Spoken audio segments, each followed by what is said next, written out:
recently I've had the opportunity to sit down and spend some time talking to my brother, um, Principal Ra, and the stuff that he's doing with cryptocurrency and a lot of the financial literacy stuff that he's doing with his school. I thought that it would be only fitting that, again, one of the pillars that we are attempting to to address as OSG, I'm going to have him kind of speak a little bit about something really monumental that he's doing at his school, but more importantly, some of the things that I know that he can turn around and help change communities from it. Thank you, Dennis. Thank you, OSG family. So, I want to just start off with this. Like, my mission and our mission at the school as an educator has always been to revolutionize the educational experience, and especially for students of color in urban communities. So, like many of you, I've always been somebody who was financially illiterate when it comes to multiple streams of income and teaching young people that. So as a principal, I still taught a class called Gentlemen to Kings, teaching students around the capital markets, because a lot of my students, like many of you, if you got high school, a lot of them introduced to the streets at a younger age before we even get them in 9th grade. So they already understood the concept of buying low and selling high, right? They just doing it with something that's illegal or understanding it. So how about we apply that same concept in the capital markets? So during the pandemic, I was introduced to cryptocurrency a lot more, and I looked at it into an investment tool. And in a nutshell, cryptocurrency is a digital currency that is used for transactions. It's exchanged for the US dollar, which is called a fiat. So when I got into cryptocurrency, I had this idea. I had an idea of, what if I provided every student in my school a secure crypto wallet, and we paid them with cryptocurrency based off of the metrics that they meet in our school? And some of you guys, we've all done this. Like, just off of, as principals, we all probably experienced the PBIS reward system at our school. Some of you got Tiger Bucks. Some of you guys have different token systems where you incentivize learning for your school community.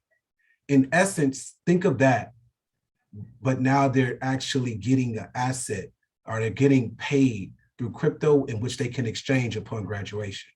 Another example that I tell people when it comes to cryptocurrency, and specifically the project that I tell you about, is if you've been to Dave & Buster's, right? Or you've been to Chuck E. Cheese, you can't use money. You can't use your hard-earned money to go to Chuck E. Cheese or Dave & Buster's, right? You got to exchange that money for their currency. That little reward card means everything in Dave & Buster's, right?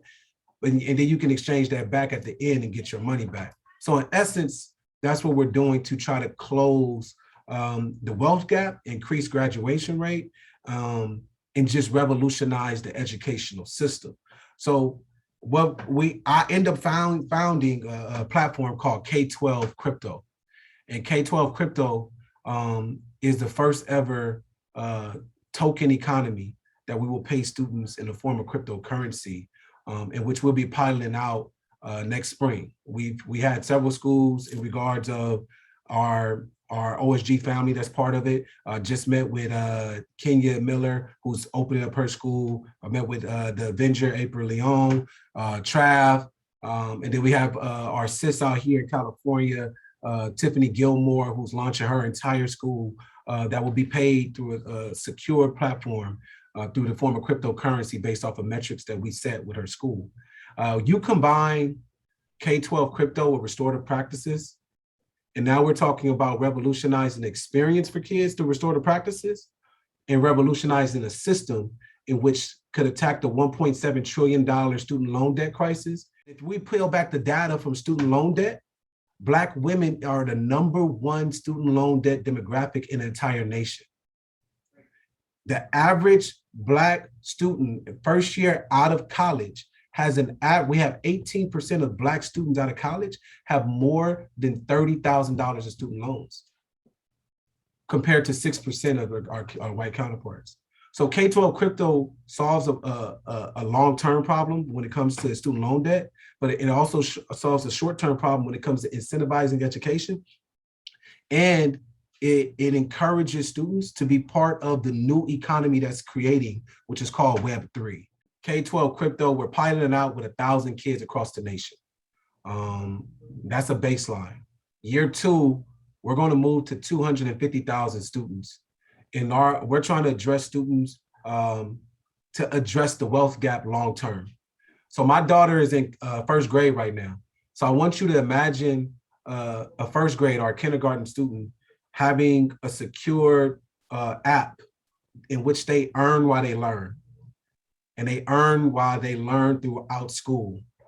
And think about how much of this scholarship, this crypto scholarship, she can earn by the time she graduates in 2034. That can then be swapped for US dollar for college, for business capital, or for life, right? This immediately impacts how we fund, how we reverse engineer donations and fundraising for our school communities, but ultimately we focus on the family and we focus on kids learning and earning as they go and matriculate through the system. And Lou, you speaking to principals and educators from across the nation, and Lou is big when it comes to supporting our project and being passionate about kids and is well versed in the crypto space. I just want to take time for him to just introduce himself real quick. I worked with children for a decade in level 14 group homes. So that's kind of where my passion for helping out the youth comes from. I don't even think I told you that, Rob, but real quick, I linked up with Rob through a mutual friend. I happen to be in the space. Let me just give y'all my experience. So my partners and I came up with an idea to do digital trading cards for youth athletes. So we're going to start with, we're partnering with ranking companies who rank these athletes all across the country. And so we're going to do trading cards, right? So imagine having a Michael Jordan trading card from when he was like 12, or a Barry Sanders, or today a Russell Westbrook, right? Or a LeBron James trading card from when they were in middle school. That's pretty much the concept. Now, why this is beneficial, because most of you already know, a lot of these star athletes, they come from really tumultuous situations. They come from backgrounds that are not the best, right? And what often ends up happening is that a family will have this star athlete and they'll still be struggling at home. They'll either be in, wherever they at in the projects in the hood, they got this child and they're struggling and they're trying to get them to the next level. So they struggle with money to pay for them to go fly around, do tournaments, whether it be gear they need to perform and all this other stuff. There's a lot of expenses.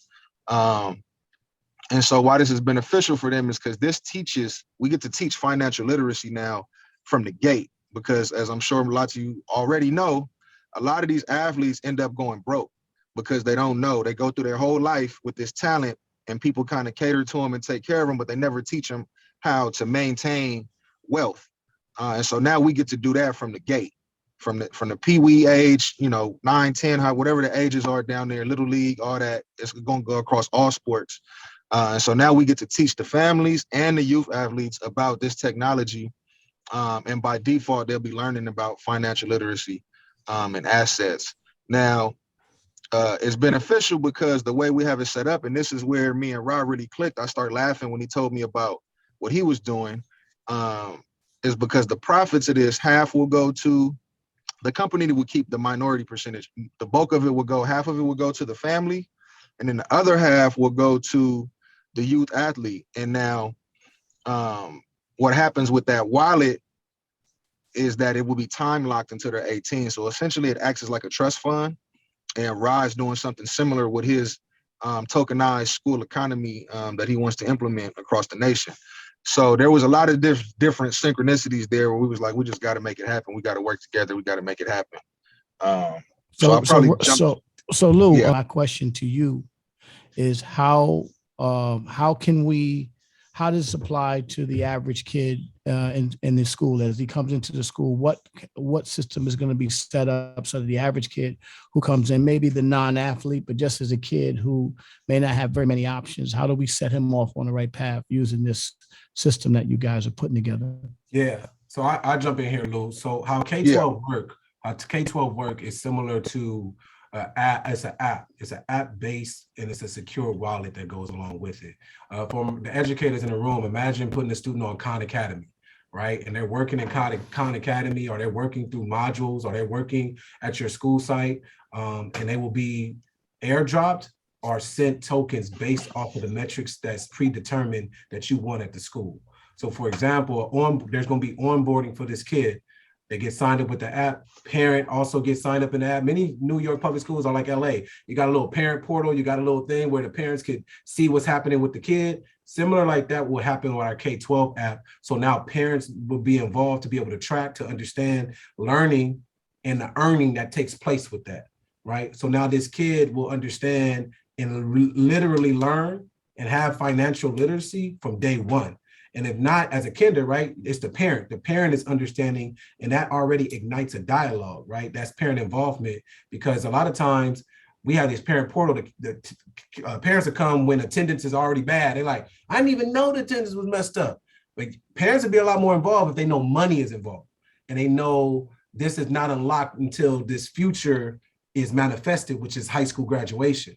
Right. So that's, I don't know if that answers your question, Lays, but that's so that's the carrot. The carrot is the money is yours, but you got to graduate to get it. You got to graduate. You got to graduate. That's dope. Right. In general, when it comes to breast cancer awareness, it's quite frankly 365. We can't look at it as just like a monthly situation. Besides, in particular, when it comes to women of color, which I wholeheartedly agree, is that the self-examinations are not enough. Breast self-exams are just, it's not enough. We should do it. Because you always want to be familiar, obviously, with our bodies and know your body. But in general, when it comes to African Americans, there is increasingly support to support the conversation around genetic testing when it comes to women of color. So I wanted to emphasize that. Please go out, talk to your physicians about it. Again, this is a table dinner conversation that we need to increase. If you're male, let your women in your family and your friends, loved ones, don't be afraid to have that conversation with them either. That mammograms and genetic testing are extremely important. And to be, and I'm going to add this part, to be an advocate for yourself. Don't take, the first no from a physician. Identify and make sure you find a good fit for you. That's a physician that will listen to you, and I'll kind of meet you halfway, if you will, because you do know your body. Be clear about your history. And even dig into a little bit more about your history. A lot of us aren't as maybe hyper aware of our family history. So that's something that I also wanted to kind of add to that. I do want to emphasize that men do get breast cancer. I myself personally have lost one of my best friends to breast cancer, and he was a male. He was in his mid-30s. He'd had no family history. And so I want to emphasize that breast cancer does show up in men too. So listen to your bodies as well. Self-examination yourself as well. It doesn't have to be in your family history for it to show up in men. So please, I wanted to emphasize that part too. It's not necessarily a cancer of women. It doesn't discriminate, although the percentages are higher, it does not discriminate. We're talking to principals who not only deal with their own stress, but they're dealing with the stress of multiple people, families, and communities. So my question to you is, what kind of tips do you have to deal with that part? They're dealing with a child and times 300. 100. No, I do. I consider myself a strategist because one size doesn't fit all. So typically we'll say in general, I typically will have you come in for the consultation, be it virtual or physically in person or whatnot. And I will break down, I'll ask that person to tell me, what does an average day look like? What does an average week look like? And then we start putting pieces into place as well as taking things out, because we are, as principals, right? And physicians, if you're in any leadership position, we have to master the mastery of delegation as well. And we also have to lead with balance, as my sister always eloquently states, but also we have to make sure that we're doing it unapologetically. I say that word a lot and people kind of be like, oh, what you talking about? But that piece is important. So some of the tips that can, I think, go general across the board though, is I do really, really like brain dumps. I typically tell people to put the brain dump at the end of the day, but sometimes we have to incorporate a brain dump in the middle of the day or even at the first thing in the morning. What does that look like? That literally looks like, be it a piece of paper or a pad or a journal, and it doesn't have to make sense. You just literally dump it. You get it out of your brain, get it out of your mind so that you can get hyper-focused on what you really need to do. Brain dumping has been studied and is really supported and is very helpful for a lot of people. Another thing is, again, being intentional about meditation. Some people are like, I don't know what to do with that. How do I meditate? When I'm meditating, I'm thinking about everything. That's still meditating. You're still allowing yourself to be intentional and still and regulating your breathing. You'd be surprised how many of us don't breathe during the day. You would be surprised. Matter of fact, I challenge all of you to try that. Just catch yourself and take 5 minutes at some point in your day and do slow breathing, okay? Just kind of general, but not slow breathing so much that you feel like it's effortful, but just do some relaxed breathing. And what you'll realize, you'll start catching yourself during the day and you're not barely breathing. You're not taking oxygen in and pulling it out. You're just pulling it in, but you're not breathing out that CO2, which breeds what? Again, further increases the inflammation in our bodies and further puts us into fatigue state and a very stressful state. Our body's in a very stressful state. So brain dump is one thing that helps our mental. Meditation is another thing that can help. You don't have to be expert, just start. You can do every exercise in the world that I'm encouraged you to do, but if you're not supplemented in an adequate way with your vitamin D3, that also needs to be with K2, you're going to be behind the 8 ball anyway. Vitamin D3 is technically a hormone, kind of a misnomer there too, but we call it vitamin D3, primarily activated through the sun. Melanated people, we have to be outside longer than those who have a paler skin to get the same amount. So for example, if you have a lighter complexion, and when I say lighter, you can be, well, you get what I mean, lighter, pale, or not even pale, just a lighter skin. You don't have much melanin, I guess you put it that way. If you don't have a lot of melanin in your skin, you could be outside for about 30 minutes and get, which would take an African-American person or anybody who has melanin in their skin, it may take them an hour to an hour and a half to get the same amount. That's been very well studied. And then in general, be you Asian descent, Caucasian descent, African descent, if you live in America, most of us are not outside that long, period, in general. Not on this side of the earth, at least. Not on the East Coast. We live inside indoors, right? So that's extremely important that we are making sure that we are supplementing with vitamin D3 with K2, which is vitamin K2. And you may ask why. The reason behind that is it increases the absorption of the vitamin D3 by 80% or greater. So if you're taking vitamin D3, it's like, hey, I'm doing that, I'm great. No, not unless you know, again, that you're absorbing it and it's getting to the right places in your body. The other piece about vitamin D3, it is a fat soluble. And what that essentially means is, and even Jam, also known as Principal Captain Kirk, we actually had this conversation a couple of weeks ago where she had this aha moment after talking to someone else, and she didn't realize, and many people don't, that you need to eat something that has a little fat content before you take the vitamin D. So it has something to bind to so it can get to the right places. But it absolutely is a critical vitamin that also impacts our cardiovascular system in a positive way. It also impacts our depression. And we actually, going back to what you was talking about, Lays, with the mental health, right?